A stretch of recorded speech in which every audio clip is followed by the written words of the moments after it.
Welcome to the Icelandic Hemp podcast. Tonight we have with us Neil Woods. He's a former UK police officer and an undercover drug operative. Now he's an active member of the international drug policy reform movement.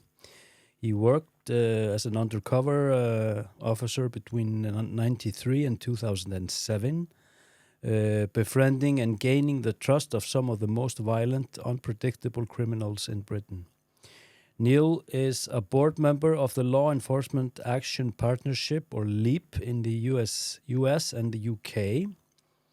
LEAP is a growing international organization that advocates an evidence-based drug policy related to criminal justice reforms.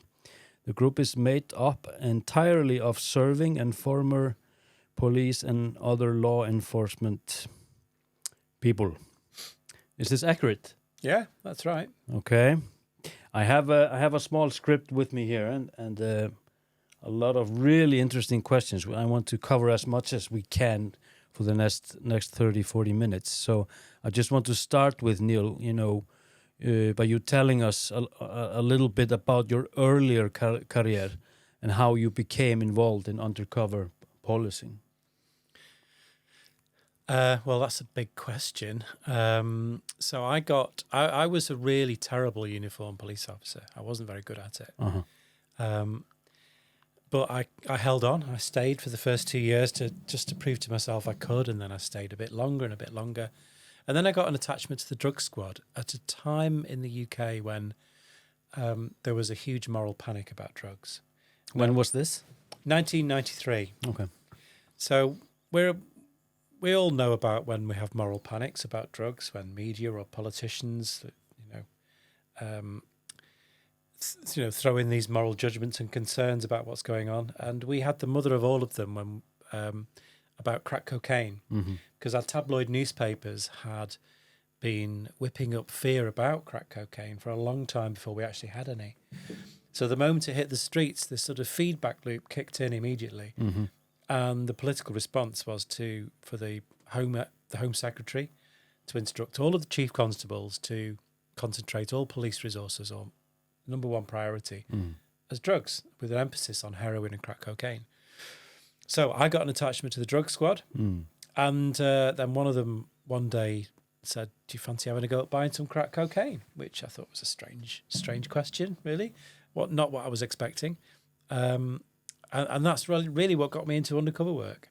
And the first time I did it, I was given a £20 note and I was pointed to this door. There was an observation point hastily set up, a video camera on the road. And I went to knock on this door, and this huge guy answered the door, and he says, "What do you want?" And he looked at me and said, "You're not a student, are you?" I fucking hate students. And I thought, actually, I don't know what I am. I haven't thought of a cover story. No one told me I had to do that. I wasn't trained. So I thought, that'll do. "Yeah, I'm a student," I said. "That's what I am." And he says, "Are you stupid? I've just told you I hate students." But he found it funny, and it wasn't really that difficult. He even gave me the choice of which wrap to buy. And as I was walking away, he said, "Hey, you take care now. Don't get arrested." Which I thought was quite considerate and nice, really.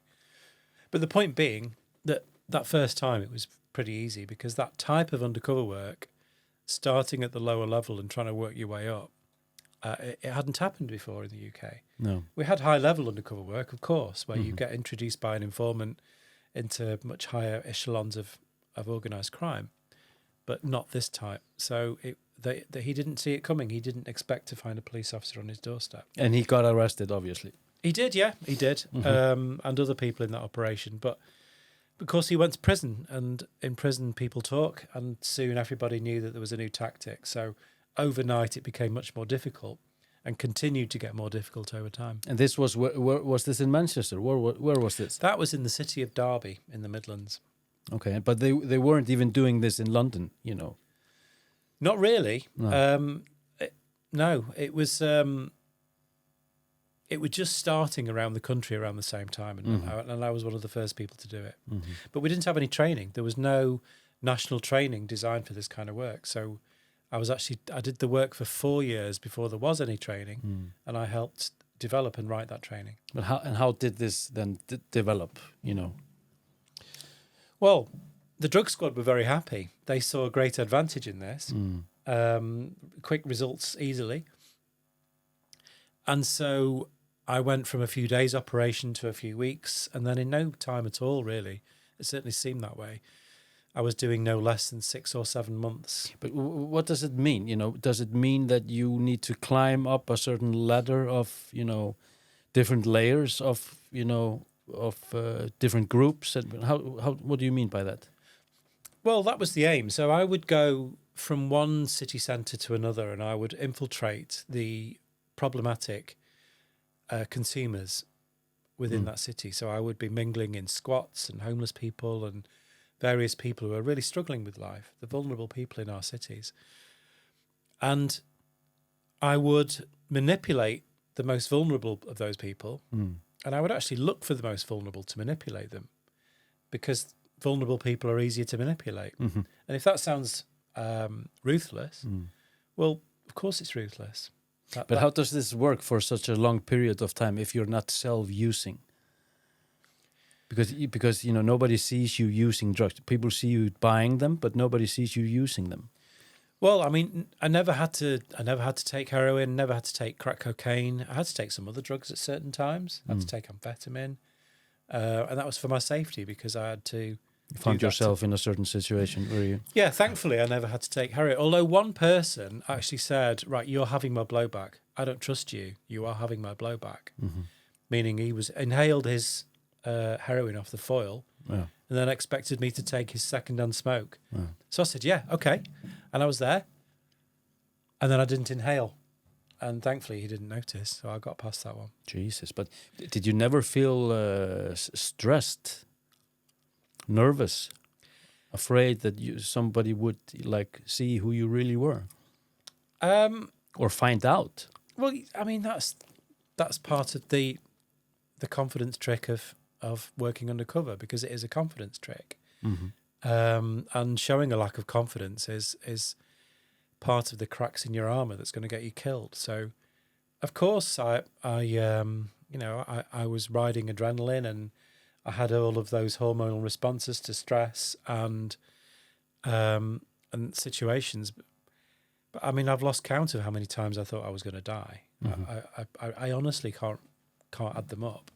And yeah, I was scared at times, but it was just my job, and I felt duty bound to do it. What about violence? Did you witness that? Yeah, lots of violence. I remember infiltrating this pub, which was the most bizarre thing. If you'd seen it in a film, it would have been just too much, too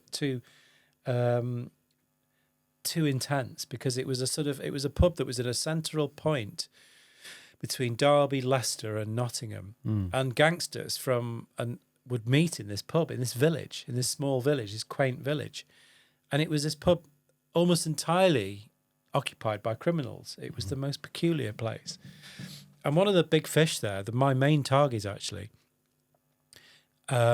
ordered one of his henchmen to beat up this guy because of a £10 debt. And this is quite brutal violence in front of me. And I've been on the receiving end of it as well. I mean, I remember in the city of Leicester in 2001, it was the first time I bought heroin from a child, actually. Okay. Whereas now in the UK, it's quite normal to buy heroin from children. At the time, it was just starting to have children exploited to do it. He was 16, and he was a nice kid, quite friendly. I could have a laugh with him. 6 months later, he turned into a terrifying 17-year-old. Because that's what drug prohibition, that's what the drug markets do to children. Because they have to learn how to be violent, how to become intimidating, how to fit into what their peers want them to be. And so after 6 months, he became quite aggressive. And I remember walking along the street. The last time I bought from him, I was walking along the street, and he casually smashed my head into a lamppost. That was just to remind me who was boss, I think, because that's what he was learning to do. What about arms? Yeah, I saw guns, I think, on 3 occasions, for certain. And one of those was, there's an infamous gang called the Burger Bar Boys, who are a Birmingham gang implicated in multiple murders. I'd got to know them. I'd been buying increasing weights of heroin from them and crack cocaine from them. And one day they bundled me into a vehicle with a sliding door, took me to this, not that secluded a place actually, in the town of Northampton, but fairly slightly secluded. And they said, right, you're 5-0, man. You're heat. You're 5-0. Why did they say that? Well, I mean, I still really don't know the answer. I don't know whether they were suspicious or whether just fishing, or whether they wanted to, because they had this reputation, and a reputation takes effort to maintain, right? So maybe they were suspicious of me. Maybe they were checking me out. Maybe they just wanted to terrify me, because that worked. And they said, right, strip. You're 5-0. And they made me strip. And I was going to argue, and I started to argue, but one of them lifted his T-shirt up, and a gun was tucked into the top of his tracksuit bottoms. Now, you know, in points of time when you think you might get killed, your mind does some strange things. Well, my mind does some strange things, because I remember thinking two weird thoughts at that point. He kept calling me 5-0, meaning like police. And I remember looking at him thinking, you're not old enough to have seen Hawaii 5-0. And then when he lifted his T-shirt up and the gun is tucked in, I'm thinking, how on earth are those tracksuit bottoms holding that gun up? It's funny what you think, right? So it was a replica. It's really strange. Well, they all of the intelligence that I'd read from that operation showed that they do carry guns. Just a few months earlier, that some of their gang got convicted for the double murder using machine guns, Ingram Mac-10s, I think, of two young women called Letitia Shakespeare and Charmaine Harris. So they used guns, they carried them. So it would have been a real gun. I knew they had them. Okay, so you didn't get into trouble this night. Well, they let you go, obviously. They let me go, yeah. And I carried on buying from them for a total of 7 months. It took me 7 months to gather evidence of conspiracy against them. But I mean, you say I didn't get into trouble, but I didn't realise at the time that all of these years and years of experiences were going to leave me with a psychological damage. So I'm now diagnosed with chronic complex PTSD and moral injury. So I wouldn't say I was exactly unscathed from the whole thing. You were doing this for how many years? Over the space of 13 years, not solidly for 13 years, but over the space of 13 years. But I did a lot of it.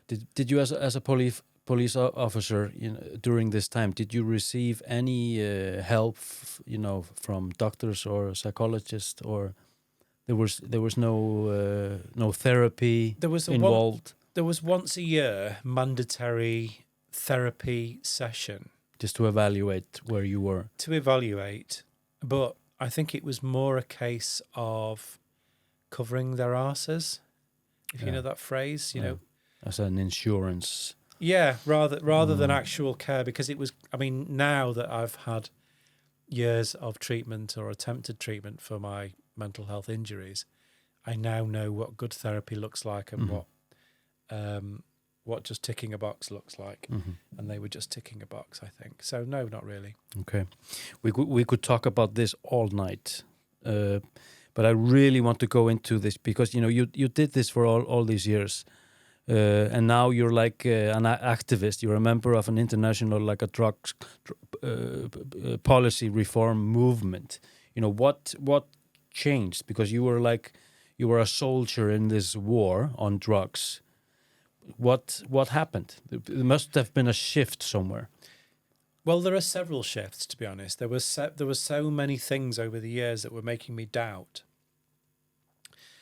And, there was evidence before my eyes about how ineffective this was, and I was questioning the ethics and the morality of it as well, because I was manipulating vulnerable people, right? Sick people who needed help, rather than to be manipulated by undercover cops or sent to jail. These people needed help. So I was wrestling with the morality of it. But I pushed those to one side because, you get so fixated with doing the job and getting the job done that I pushed them aside. And that probably caused me even more psychological harm, actually, because I wasn't facing up to my core values and my own challenges. But I suppose one of the major things that really made me realise was in fact, the operation I've just mentioned against the Burger Bar boys. Because I spent 7 months with that and really genuinely thought I was going to die on multiple occasions with that. But I remember after 7 months looking at the big whiteboards in the safe location, the secret location where the operation was run from. And if you've ever seen on a TV program, you've these big boards and photographs and lines drawn between them. It's exactly like that. It's exactly like that, and all the different lists and the data. And I remember looking at it thinking, well, we've got evidence against 96 people. 96, and we've got evidence against everybody involved. There were no names being mentioned I hadn't already got evidence against. There were no phone numbers being given that I hadn't already got, I thought this is just going to sweep the town clean. It's going to be incredible. And there were hundreds and hundreds of police involved, hundreds brought in from the surrounding police forces. On the arrest operation? For the arrest side of it, yeah. Huge arrest phase. But then 2 weeks later, the intel officer who was tasked to find out the impact, he said to me, we managed to interrupt the drug supply in Northampton for a full 2 hours. Jesus. And, 7 months of work and all of that stress and all of those resources just for the sake of interrupting that drug market for 2 hours. It's like it's literally not leading to any change at all. No positive change. No. But this is what we have to face up to. You see, the police, whether it's they arrest a gang or an individual or a kingpin character or seize huge amounts of drugs, the police are always seizing loads of drugs, right? All the time. They never reduce the size of the market. No. And in fact, evidence shows that the market has been steadily growing over time. Yeah, the price might go up for a short period of time, but then everything staples again. But it doesn't go up. No. It goes down. Okay. It more likely goes down.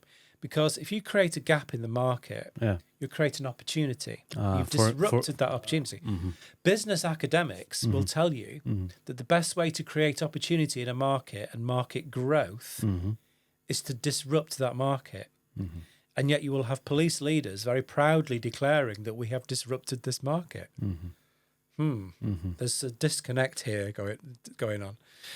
So if the police are not reducing the market, what are they doing? Well, if they create a gap, several things happen often.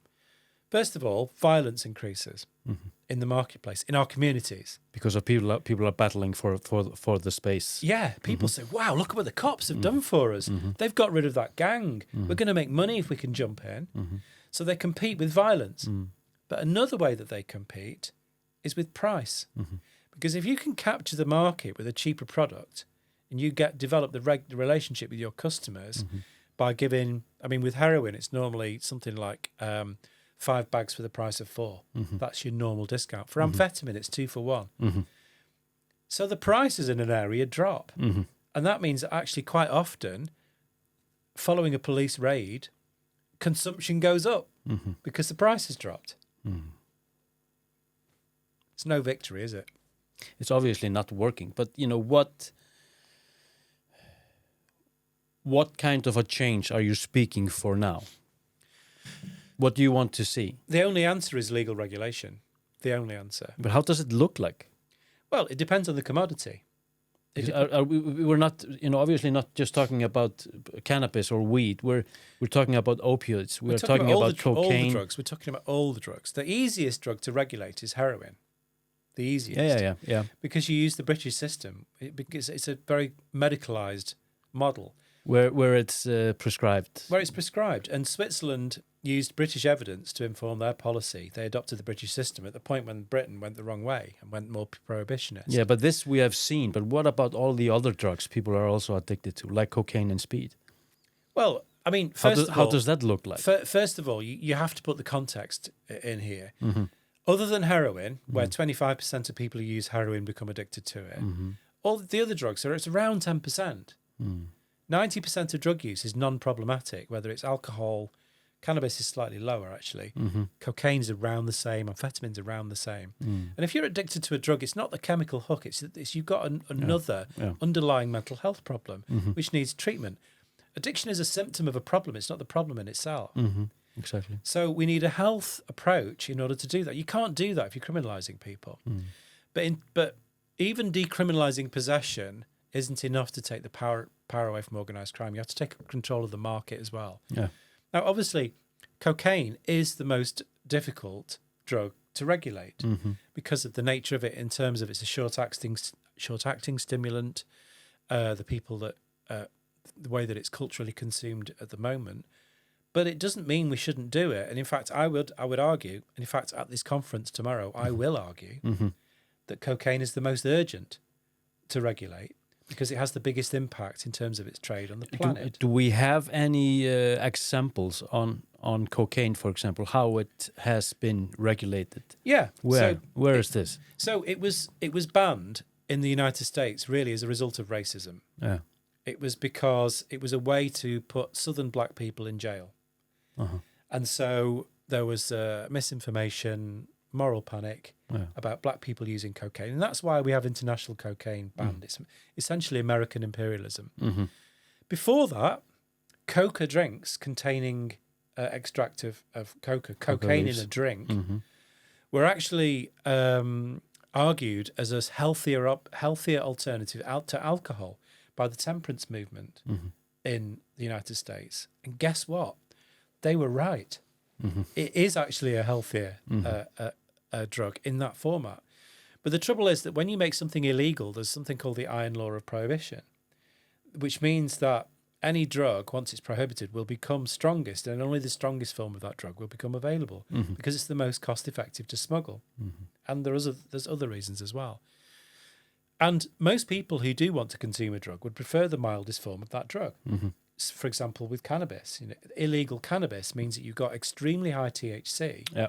Whereas actually, if you had customer choice, you could actually choose. The vast majority of people would choose a lower strength and balanced product. But you don't have that choice in most markets because gangsters are in charge and not pharmacists or governments. So it's the same for any drug. And we need to take legal control of all of them. And we need to take control because drugs can be dangerous. And certainly in every other country I've ever spoken in, it is far, far easier for children to get hold of illicit drugs than it is alcohol and tobacco. Yeah, it's only a phone call away. Exactly. Yeah. And, home delivery. And I would argue that here in Iceland is actually a good example of alcohol regulation. That strict control, it works. You've got evidence it works, right? And it's the same in the rest of the other Nordic countries. Strict alcohol regulation means that less people die from alcohol or have alcohol-related illnesses in these countries than the rest of the world. And the evidence is powerful. We should be transferring that evidence of really good control that you have here to the other drug markets.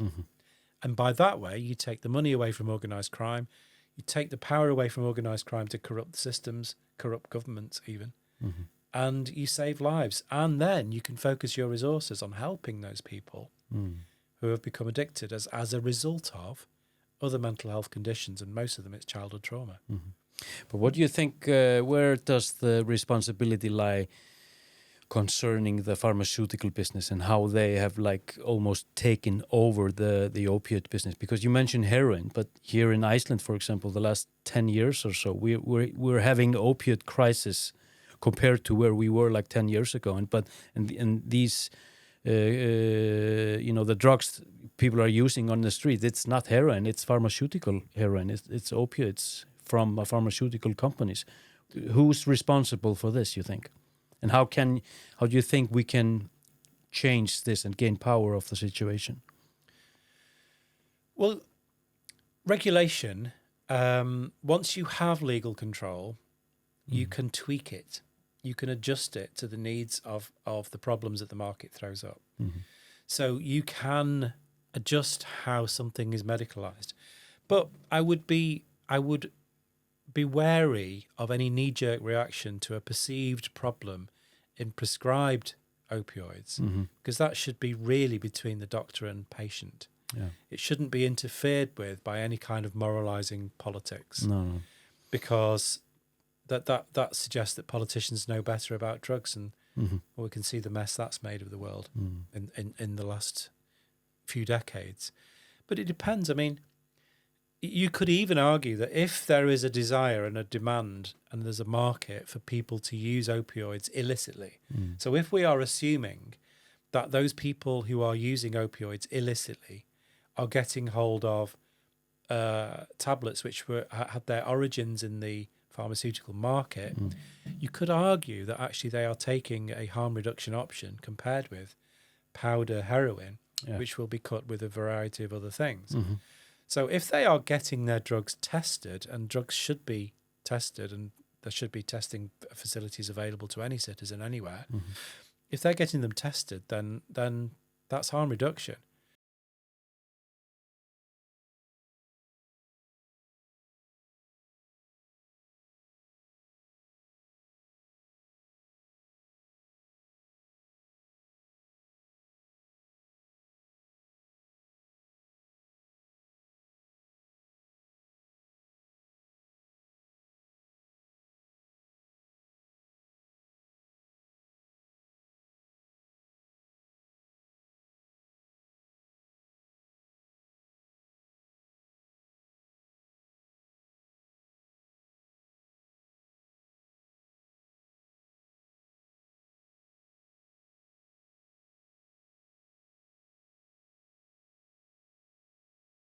But many benefits. One is child protection, because you'll prevent children getting access to it better. There's evidence of that from North America. But also, it is proven that where legal cannabis is available to an adult market, opioid consumption goes down. Which is interesting. It's really interesting, but it's also important, right? Because cannabis is a lot safer than opioids. And if the availability of one drug means that people are safer, then that option should be taken by a responsible government. A little bit more here on addiction and criminalization. You know, in your experience, what do most people misunderstand about addiction and the individual who become involved in drugs, whether they are users or traffickers? What's the most misunderstood fact? We've covered some of that in the fact that people think that a drug is an addiction just because of a chemical hook.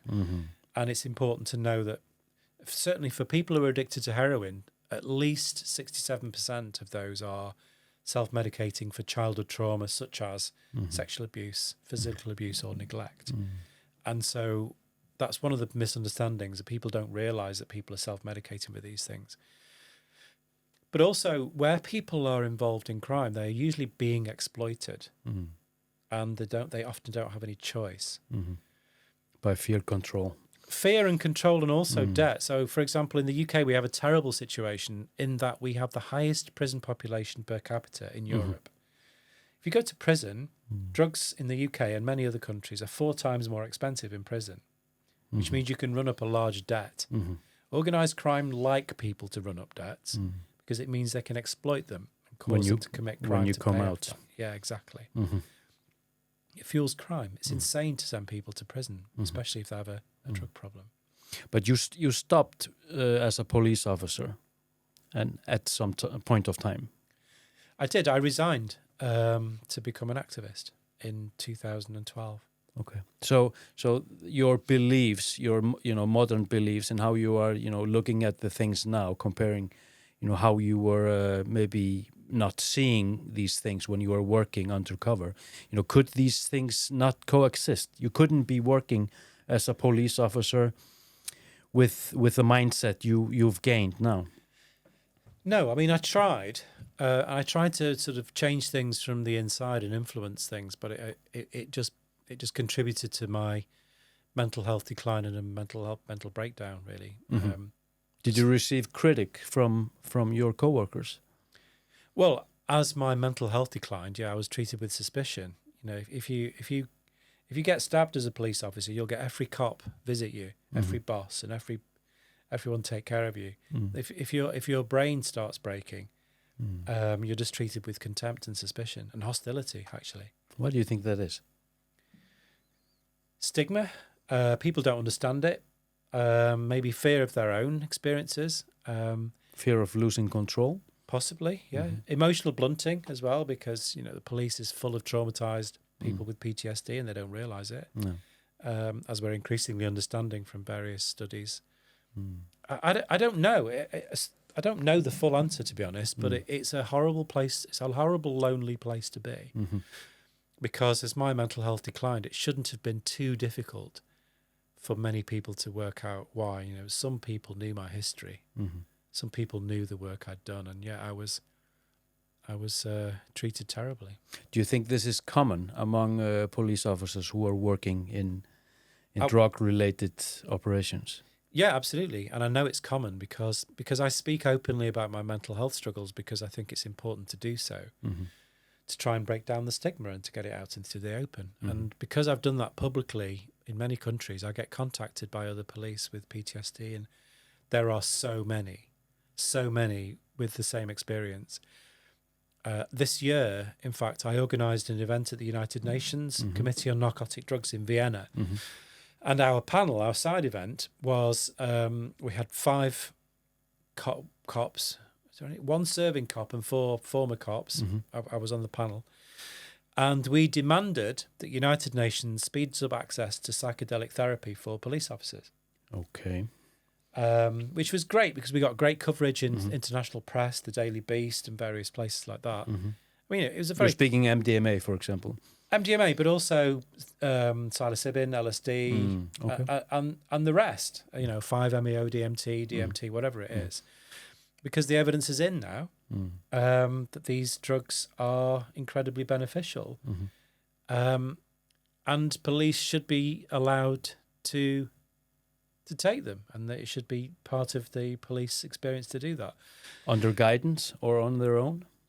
Well, I mean, at the moment, the only model of regulation that's being offered for psychedelics is treatment accompanied by therapy. However, there is also evidence that it may well be of great benefit without therapy. So we just want the cognitive freedom. I mean, we were being provocative. We know that. We were going for those headlines, but it was still true, and it was a very powerful and moving event. And one of the people on the panel was someone I got very friendly with, who was a French drug squad officer, and he ended up attempting suicide. And it's very moving. If anyone wants to look it up, it's covered by the full event. Film is covered on Drug Reporter, but it's also covered in the Daily Beast and various other places. Okay, so people can look it up. Yeah. But what were the reaction towards this? Fascinating reaction. Some people within the drug law reform movement thought it was terrible. That why should we be healing cops so they can go out and hurt more people? Yeah, healing cops with the substance you're actually fighting against. Yeah, but the point that people should take in here is all of those people in the panel think that the war on drugs should end anyway. Yeah. We're fighting to end the war on drugs. We're fighting to stop the persecution of people who choose to use drugs. Okay. A little bit here before we end. Jesus, we could speak here for 3 hours, obviously. But regarding LEAP, Law Enforcement Action Partnership. What is this? Who created this and why was it created? So it was created in 2002 by 5 American cops. And it was quite smart, I think. It was clever because what they did is they looked at what brought the Vietnam War to an end. And there was an organisation called Veterans Against the War. Yeah. And they were quite influential in bringing the Vietnam War to end because they were military vets who'd come back and saying this war is wrong. And so that's what they modelled it on. And it was originally just based around sort of a speaker bureau, an increasing number of cops teaching other cops how to argue against the war on drugs. And the original name was Law Enforcement Against Prohibition. We changed our name in 2017 or 16, one or the other. I mean, we're still against prohibition. It's just that we'd grown, we're going international. We had to stop being a protest group and start being a political advocacy group. And the first rule in politics, if you want to influence something, you can't be against something, you have to be for something. So we changed our name to Action Partnership. Now we're international, we're represented all over the world. I'm on the board for the organisation in the United States, but I'm also chair of the organisation in Europe. And I travel all over like many of us do. We are growing rapidly. The movement within police outside our organisation is growing. There are other organisations like the Law Enforcement and Public Health Association. Various things. So the movement within policing is growing. And, you know, we're doing more media, we're doing more political advocacy. As I say, we do stuff at the UN level, all the way down to grassroots. Although I must say that the most important activism is at the grassroots to grow the social movement, because nothing influences politics more than the growth of social movement. Is it working? Well, yes, because the movement is growing. I get much more demands on my time than I did a few years ago. Many of us do. We've all got more connections within politics. We are influencing here and there. And, you know, you have to be patient in this fight, because the war on drugs ideology is well embedded. But there are great things happening. You know, when you look at Switzerland, where they prescribe heroin, they do the same in the Netherlands. We've got the rapidly growing legal cannabis markets, which is fantastic. All over the world. All over the world, yeah, all over the world. It's not quite fast enough, but it is accelerating. To the point that I would really encourage Icelandic politicians to get ahead of this, because the earlier that you can design regulation, the earlier that you can get systems in place, the better, I think, because it's the antidote to big international companies having more influence, I think. So I would encourage early regulation in the Icelandic model, right? You want it in culturally appropriate, don't you? Culturally appropriate regulation. But there's also great other things happening. You know, the Colombian government's talking about legal cocaine. You know, there has been moves and that discussion. I'll be in Bogota next April in support of that endeavour. So there are all sorts of things happening around the world. Where do you think realistically we will be in 10 years? Let's say Europe and maybe South America and North America. Where are we heading? Well, I'm also a founding member of the coalition, the International Coalition of Drug Policy Reform and Environmental Justice. Now, that's a bit of a mouthful, but we're an organisation which talks, and this is what I'll be covering mostly tomorrow in the first day on the Friday of the conference. Basically, we are tackling the fact that we cannot solve the climate crisis or deal with the climate crisis while we have the international drug policy regime that we do. This is a connection I've never heard before. There's a lot of detail to it, and there are many pieces to the puzzle. My piece in the puzzle, well, one of my pieces really, is the fact that the growing power of transnational organised crime is corrupting entire nation states. Jesus. So if you consider, there are narco states now. Like it's cheaper to take over an entire country. It's more cost effective for business to take over an entire state than it is to corrupt a customs official or the head of a navy or wherever it is. So Guinea-Bissau, Senegal, the narco states, Honduras. On a weekly basis, we are looking at Ecuador being turned into a narco state. Literally, from the decision of organised crime, it's being dissolved. Democracy is being destroyed. Jesus. West Balkan organised crime have bought up all the wood trading companies in Ecuador, because one of the things that organised crime do is they launder the money through deforestation. Now, let me put this to you. All of the countries go to the cops and they sign a new deforestation treaty. They agree to stop cutting their trees down. Most of the equatorial nations, for which deforestation is the biggest issue and the most urgent issue, don't control their own forests. They don't control their own backyard. So that signature, They're completely powerless. they're completely powerless. So that signature on the deforestation treaty means nothing. We celebrate it. The environmental activist sector, our comrades in that sector, campaign for it and celebrate these signatures without thinking, how is it going to be implemented when the mafia controls the jungle? Brazilian government doesn't control the Amazon. Drugs organised crime does. Yeah, but this is for people, for normal people. This is like a hidden truth. Well, it's a cutting edge truth. It's the new emerging truth and most urgent aspect of the climate crisis. So when you ask me where we will be in 10 years, it gives me the shivers, really, because I've got a lot of work to do. Our coalition has got a lot of work to do to get us where we need to be. And if you'd asked me that kind of question 3 years ago, I would have given you a much more bland answer. I would have probably said 40% of the world, legal cannabis Legal this, markets. legal that. I would have said legal heroin prescribing in Northern Europe, lives being saved. No, I'm sorry, everybody. It's way more urgent than that. Because if we haven't faced up to the fact that we need to take legal control of these substances away from organised crime for the sake of the planet in 10 years' time, I'm sorry, I think we're fucked. But this will create war. It will stop war. There's war going on now. I mean, land defenders, environmental activists are being celebrated for picking up guns and defending their land at the moment. Even in articles in The Guardian or mainstream newspapers are talking about the need for arming people to look at indigenous people to look after their land. They can't fight against organised crime. There is no winning this war with guns. No. The only way to win this war is to take the power away from organised crime.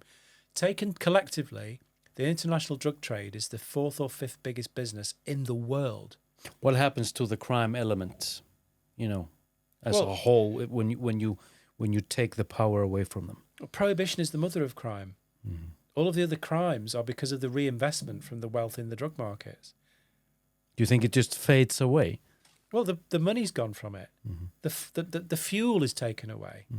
If governments control these commodities rather than organised crime, the heat that creates the war, the violence, is removed.